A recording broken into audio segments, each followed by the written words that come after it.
Hey, welcome back, everybody. It's time once again for Closing the Wealth Gap. The one show, maybe the only show that shows you how to close the wealth gap in your own life with the man who's done it for many, our wealth coach himself, Tyrone French. Hey, Tyrone. Welcome, everybody, to this edition of Closing the Wealth Gap. I'm Tyrone French, and I'm here with I guess I can call him a sidekick. I'm Ed McMahon, and you're Johnny Carson. Or I'm dating myself. I don't know. Yeah.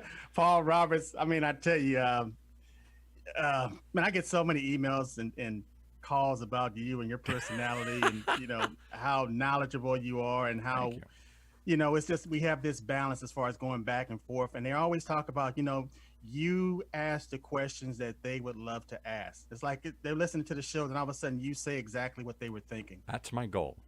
That's my personality type that comes easy to me. I'm the question asker. I'm the one that's back of the room says, a big meeting around the room, and I said, excuse me, but what are we doing? Exactly.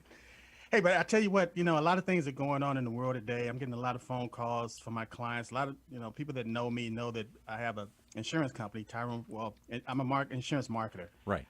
Tyrone French and Associates. I contract with various insurance companies, life insurance, annuities, things like that. But, seldom do I find myself in a situation where I'm dealing with automobile insurance. And I'll tell you a fascinating story. I drive a BMW. I love my BMW, but it started, the engine started Naturally, vibrating. you drive a BMW. I don't drive a BMW, but you drive a BMW. Naturally. Here's the thing. When I get into my car and they have the medallion on the steering wheel. Yeah. A lot of people see BMW, but I see Build My Wealth. Oh, wow. I see Build My. So every time I get inside my car, it's reminding me to build my wealth. They're going to love that. Let's send this to BMW. They're going to put you on an ad or something here. That's powerful. I tell you what, here's the thing, though. I mean, hold that thought, because they may want to, they may try to burn this. They may be the other way here. But anyway, I take my car to the dealer. Yes. And, when I bought the car, I bought it was a maintenance package on it. Right. And which so many people say, that's a sucker's bet. You're never going to use it. Forget it, Well, here's the thing. I would take my car in for servicing, and BMW wouldn't charge me a dime. They did this multi-point servicing. They would check everything, and I'd pick up my car, and it was running fine. I'd make a few suggestions. They'd check it out and say, oh well, it's okay, or we can't duplicate it, blah blah blah, whatever. So again, I'm a couple of weeks, I'm driving my car, and I noticed that when I started up, the engine is vibrating. Make a long story short, I take it to the dealership. And they check out the car. And here's the thing, Paul. My maintenance contract had expired. The warranty on the car, the vehicle warranty, had expired. So I know. Did you know that? Are you so organized? I'm not. Are you so organized that you knew it and you just chose to let it expire, or was it just like it happens to most of us? What do you mean it expired? Well, COVID happened.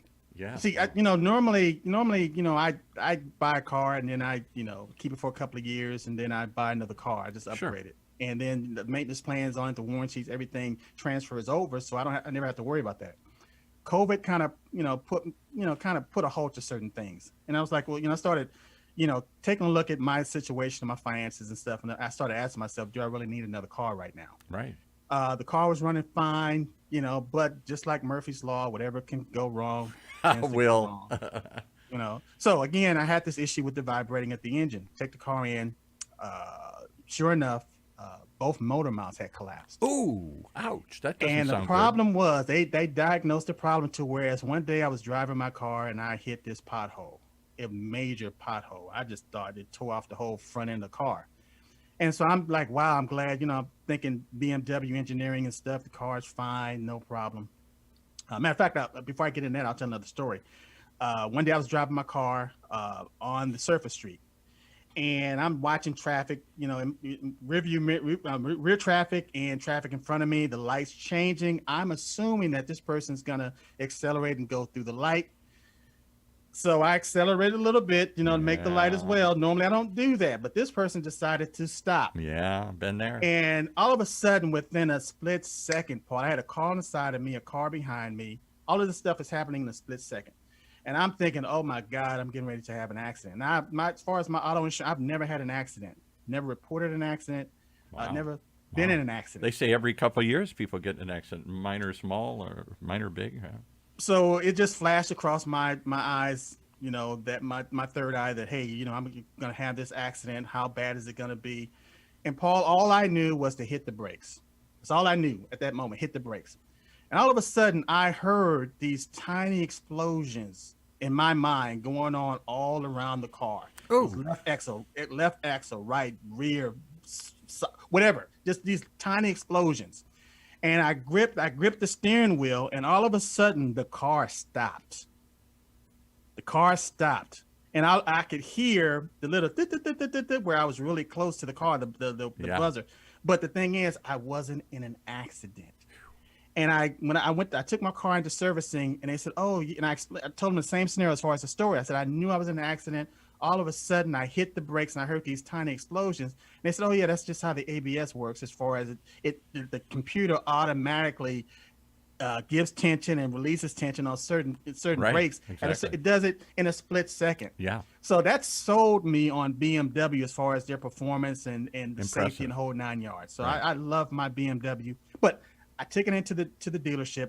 They said, "Okay, well your motor mounts are collapsed, and we got a problem with one of your axles. We see there's a crack in it. Wasn't devastating yikes. to whereas it was it was going to fall apart but they did when they did the service, and they say, well, you need to take a look at this. 6 months when you bring the car back in, we're going to reevaluate it, make sure everything is okay. But we just wanted to bring this to your attention. Yeah. But we will have to replace your motor mounts." So when they did the initial estimate, everything was $3,500. Oh, always. They just start with those numbers. $3,500. And then they asked me if I wanted to proceed, like that wasn't a major decision. Yeah. 30. Well, and how would you like to pay for that? Right. So, but here's the thing. You know what? I'm not going to. I had a service representative. I'm not going to give his full name, but we're just going to call him Angel. Was Angel. he an angel or was His he a name. devil? Well, he acted like an angel, man. But his name is Angel. I'm not going to get into his last name. But we were talking. He said, "Well, I tell you what." He said they pulled the maintenance records of the vehicle because I've never had my car serviced anyplace else. He said, "Well, I need to talk to my manager," and I've heard that before. Let me talk to the manager. They go back, have a cup of coffee. Yes, exactly. Oh, I talked to the manager, and we can do this. Yeah. So Oldest sales trick in the book here. Yeah. yeah. So the guy tells me, he said, "Well, my manager is in a meeting right now, blah blah blah. But as soon as he gets out of the meeting, we're gonna give you a call." And I'm sitting there thinking, okay, well, I'm just waiting for the shoe to drop. Right. So finally, the manager calls me up. He said, "Hey, you look, I was tied up all day." He said, "But first thing in the morning," he said, "I'm gonna take a look at, we're gonna pull your service records, everything, and I'll give you an answer first thing in the morning." Okay. So first thing in the morning, sure enough, the guy gives me a phone call. He said, "Mr. French, we looked at the entire service record. We noticed back in, I think it was 2019 or something like that, you complained about some vibration in the engine."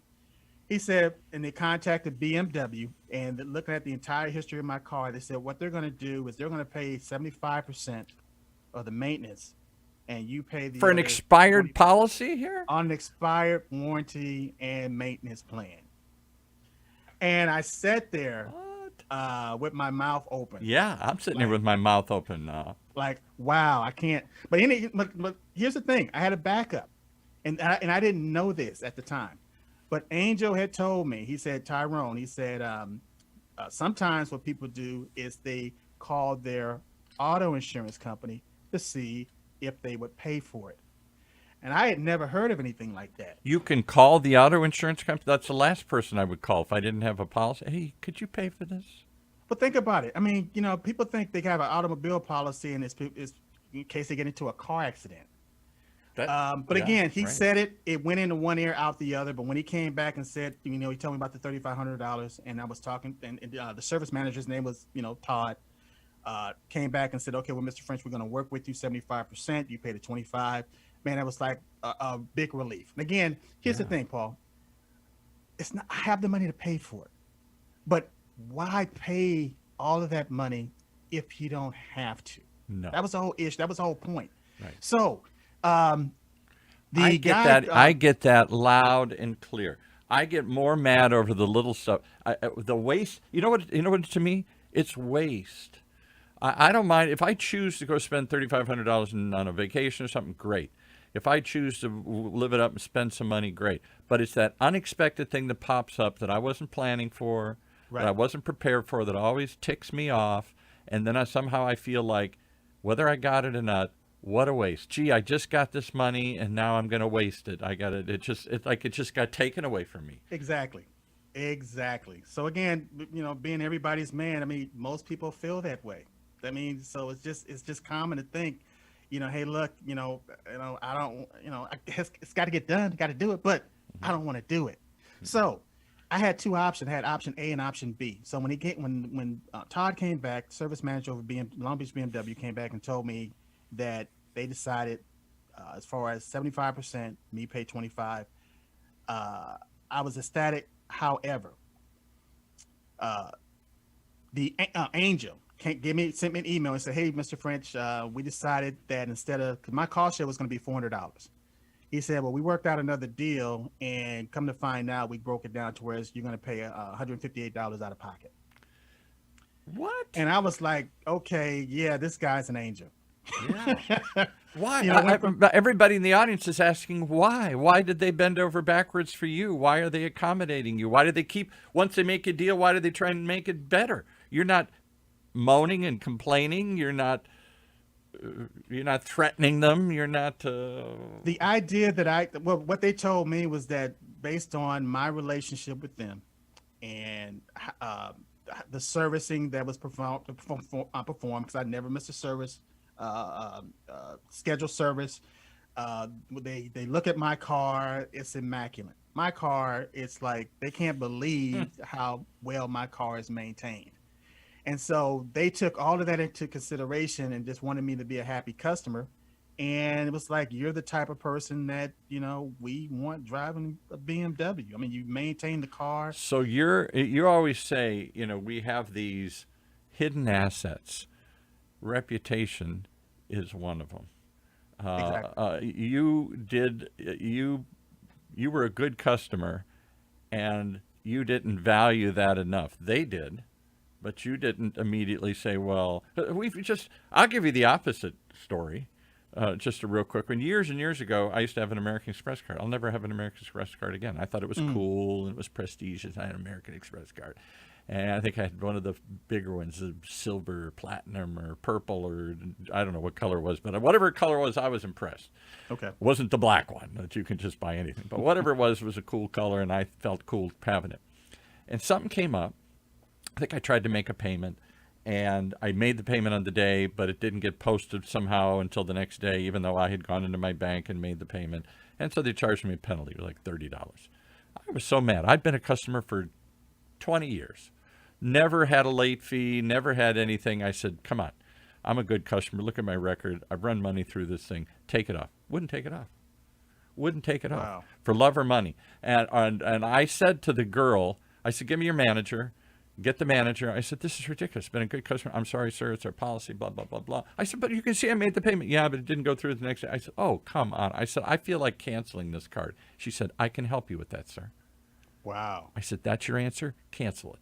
Wow. And I thought, I wish I could have recorded and sent that to the president of American Express, whoever that is. Say, this is how much you valued that relationship. It was easier to get me off the phone and just, next, go get another one, than it was to waive $20 after 20 years. I'll never forget that as long as I live. You know what? And here's the thing, though. You're not unique in that, but I can tell you this: American Express, this is closing the wealth gap.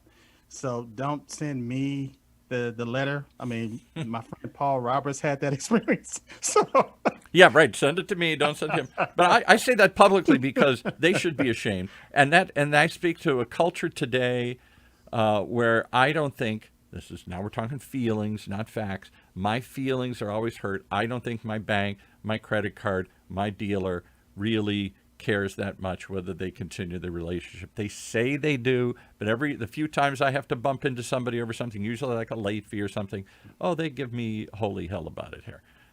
Well, one of the things I can honestly say from our the conversation I had with the service manager over there, again, his name was Todd. I told him, I said, Todd, I said, I am a BMW customer for life. Yes. Wow. For That life. one little thing, they had a choice which way to go. Yes. Should we Yes. give a shout And out to the dealership? Do you want to? well, it's Long Beach BMW, and I mean, not that's gonna get phenomenal. That's Yeah. about it. And again, I'm a satisfied customer. I've been with them now for a few years. I guess going on 6 years, and it just gets better and better and better. So I say the takeaway is, one, the importance of having a relationship, and don't downplay it. Don't assume. Don't just roll over and say it doesn't matter. Too often I say it doesn't matter. I don't think it matters enough anymore. But when it does, it does. You saved a chunk of dough and felt good. The whole experience was positive. The shock went away. They made you feel like a king, and they kept you a customer for life. Wow, over a simple thing. Yeah. But here's the thing: they also were trying to solve the problem prior to, as far as like I said, the $3,500, because Angel had mentioned, the service rep had mentioned about the car insurance. I had never thought about that. So this is what I want my listeners to understand and check out today. Okay. In your automobile policy, you have this clause. Well, some policies have a clause or a benefit for mechanical failure. I didn't know this. I didn't know this. But again, you could be paying your automobile insurance. You're thinking, okay, if I don't get into an accident, I'm never going to use this. So it's almost like, I'm wasting money. But you get into an accident, the first thing people want to know is, did you have auto insurance? Right. So I called the insurance company. I explained to them what the situation was. And I'm thinking, in the back of my mind, I'm thinking that they're going to, laugh me off the telephone. All right, exactly. The service Next. rep, they pulled my policy and said, "Oh yeah, Mr. French, your policy covers mechanical failures." And I told them what the expense was, the $3,500, and they said, "Oh yes, well your policy will cover that." And what we'll do is we'll file a claim and have the claim adjusters communicate with BMW. And then what they'll do is they'll send you a check. Matter of fact, they asked me for my account number, routing number. They will send me a check minus the deductible. I couldn't, Paul, I was shocked. So can we be honest here? We started the show by saying you have an insurance agency. If anybody knows the ins and outs of insurance, it's Tyrone French, not Paul Roberts, who can't even tell you where his policy is. It's something I buy. I hope I never use it. I don't think about it. Once I bought it, I stick it in a drawer some way, and I hope I never have to find it again. My house insurance, my car insurance, my life insurance, whatever I'm insuring against, I don't ever think about the details. And here you are, as sophisticated as you are, even you didn't know all the ins and outs or had forgotten them along the way. I would never say I know everything about insurance. I would never say I know anything about my profession. What I can do is tell you where to go and find the answer and to research it. But again, what I'm telling my viewers and my listeners is that pull out those policies, take a look at them. Yes. Call the companies, find out what those benefits are. Find out if you can literally, look at your coverages to whereas you can tweak those coverages a little bit to whereas you can literally lower that monthly premium. Yeah, right. Because a lot of companies are doing that right now. I'll tell you another thing that now we're in the realm of feelings here, so you can correct me if the facts are otherwise. But my feeling is about so many insurance guys, not Tyrone French, but so many other guys. They sign you up and they forget about you too. They don't call up and say, hey, things have changed. There's a new policy out. There's a new thing. And maybe it's just because they don't want to let sleeping dogs lie. I don't want to bring it up and evaluate it again. But shouldn't we be pulling all of these policies out, looking at them once in a while, and calling up your agent and saying, let's review where I'm at. Is this really the best policy? Is there anything that's changed in my life or in the world of policies, something newer, cheaper, better, different, whatever? My agent, I've had an insurance agent for a car agent for 100 years. Not once has he ever called me up and said, hey, let's review your policy. And Paul, in their defense, a lot of insurance agents will send you a birthday card, Yeah, or right. they'll send Oh, you, he does that. a Christmas card or something like that. But like you said, yeah, they don't send you a statement based on reviewing your policy. And you got to understand that a lot of these agents, me included, we have a lot of clients. Yeah, yeah, I get And it. so so just that would be counterproductive to call all of your clients to find out if they want to do a policy review. Sometimes, there's a beneficiary change. And so when you're Hmm. making that change, you go ahead, you do the review. They want to increase their coverages or decrease their coverages. In that situation, yeah, we'll go ahead and we'll do a review. Right. But a lot of times the onus is on the policyholder Yeah. to to say, hey, look, there's some changes in my life. Let's see if I can call the insurance company and see what we can do to adapt to Well, these you just to generated a bunch of phone calls because everybody listening today is going to pick up the phone. If they're not insured through you, they're going to call their insurance agent and say, "Tell me about this. Have I got this?" which they should. And again, one of the major things that people should be looking at is making sure, especially with life insurance, making sure that their beneficiary statements, or the person that they elected for benefic or selected for beneficiary, that is still current. Oh, well, that Is still was current. when my late aunt died. She didn't leave but $10,000 here, and not a huge, nice little thing. Thank you, but not a huge deal. And it was amazing because I was her only living, breathing relative left. She never got married. She's my mother's child. I'm an only child. So it was me, and I took care of her.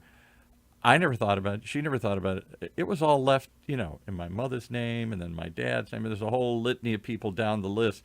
And Right. I was just a little kid when this was written 100 years ago. Right. She hadn't thought about it. I hadn't thought about it.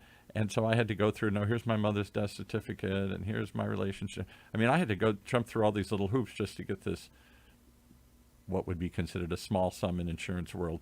Right. I'm glad that I got it. I understand it was a world to her. But I had to jump through lots of hoops because she had never thought to update it. When it was written, Paul was 12. Right. Right. Yeah, and it's a major thing, man. Even with people in their 401ks or retirement plans, Yeah. they need to make sure that those beneficiary statements are up to date. It's crucial. I'll tell you another one I've heard about. How about this one? Um, we live in a world, unfortunately, where a lot of us get divorced or end up, somebody dies, you get divorced, whatever, and then you get remarried, and you got all these crazy policies that have the old spouse in there or the old partners, Absolutely. and all of it, Absolutely. and you're not protecting your kids or this. You actually, Paul, you beat me to the punch, because I have another story where it happened, and the ex-wife, thought that she was entitled to the money, and no, no, no, it's a contract, and ultimately, and it took 6 months to resolve itself, but the ex-wife got the money, and the spouse, you know, of the Didn't. person that passed away didn't get the money. But I Ouch. can say this, even with your life insurance policies, you want to make sure, again, call your insurance company.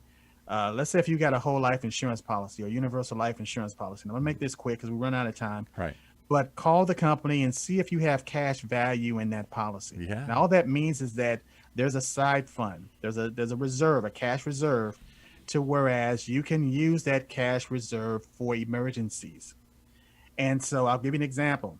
When I first started out work selling insurance, I was with a company called New York Life Insurance Company back in the 90s. Right. Big I was deal. working with this seasoned insurance agent, and he had me going through his clients, going back to what we are talking about as far as policy reviews, but going through his clients and, setting up appointments for reviews. Now, this guy was like what, $1 million round table, top producer, Hmm. had a staff. And again, I'm a new agent. And he had the wherewithal or the foresight to say, hey, let me take some of these new agents and have them service my clients, which was brilliant. Right. But anyway, making a long story short, I called this lady, and man, she was very nasty, very rude. Just like, oh, I felt like I was dealing with the witch on the Wizard of Oz, man. And I finally had to, and I was trying to be professional and courteous and everything. And I'm new at New York Life, and I didn't want to lose my position. But I finally had to stop and say, "Hey, look, lady, I apologize." I'm doing you a You know, favor here. Oh, yeah, yeah. but I said you have this life insurance policy, and you have like $7,000. I just cut through the chase. I said you got $7,000 sitting in your policy as far as your cash value and your death benefit. And I said, We just want to set up a time to where we can come back and do an insurance review with you. And Paul, the phone was silent. I thought she hung up on me. But all of a sudden, Paul, I heard this whimpering in the background. She was crying. Oh. And she apologized. She said, I am so sorry. She asked me my name. She said, "What is your name again?" She said, "Tyrone." She said, you don't know this." She said, "But my husband and I, we were praying." She said their home was in foreclosure. What? They were going to lose their house that week. Oh my God. And they didn't see an answer. They were praying. And all of a sudden, here this guy from New York Life calls them up and let them know that they got $7,000 in a life insurance policy that they had forgotten all about. Hidden value of life. Hidden value. So there's hidden value in your life insurance policy. I'm telling you that there's hidden value in your automobile policy. Call these companies and find out exactly what your benefits are, because again, they literally have they could change your life. They could change your life. Well, and a story of angels today. I'm not sure I always believe that there really are heavenly beings looking out for me here.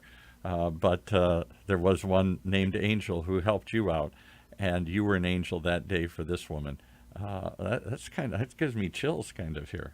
True story. True story. Well, from those true stories, does everything happen for a reason? Maybe you're listening to this for a reason. Maybe somebody's trying to reach out through Tyrone here and tell you a story that you need to hear today. Think about it and go find your policy. Let's start with that. Just go find them. Look at them. Yes. You have nothing to lose, but you have everything to gain. There you go. Hey, again, and if you want to reach out to me, go to closingthewealthgap.coach. But I tell everybody, the best way to contact me is to download my free mobile app. It doesn't take up any space on your phone. Just go to Tyrone, or just go to closingthewealthgapapp.com, closingthewealthgapapp.com, or if that's too long, just go to TyroneFrenchApp.com. And now you got an instant connection, a button you hit, and you can communicate and connect and get a feed of information and other ideas like this whenever Absolutely. you want. It's at your fingertip. Absolutely. My business is in the palm of your hands. I like that. All right, thanks for joining us here today. Oh, you're going to give me chills here, all of these stories, how you got saved and how you saved somebody else, all because you knew there is hidden benefit in insurance that we don't understand. Thanks so much. Absolutely. Thanks, Paul. That's our show for this week. Closing the Wealth Gap. The one show, the only show that shows you how to take control of your financial future. Right here in Orange County's only community radio station, OCTalkRadio.net.